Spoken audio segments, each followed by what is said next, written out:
Hello. Today I will show you how to easily and simply remove the damaged earpad cushions on Sennheiser HD429 headphones. Just buy new replacement earpad cushions and replace old Sennheiser HD429 earpads, and your headphones will be as good as new. Links to the replacement ear cups are in the video description. This method is also useful if you have Sennheiser HD418, HD419, HD428, HD439, HD438, HD449, or Sennheiser HD448 headphones.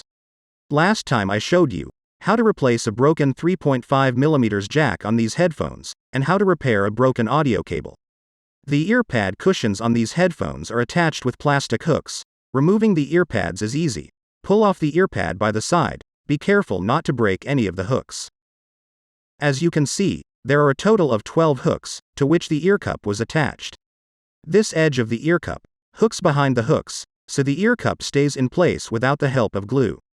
To attach new earpad cushions, you need to hook the earpad behind all the hooks. Start by putting the edge of earpad behind as many hooks as possible. Then use your thumb to pull the remaining edge behind the hooks. Then check is that the edge of the earpad is behind all the hooks. It really is that easy. I hope this short video was helpful. As always, if you have a question, post it below this video, and I will try to help. Goodbye.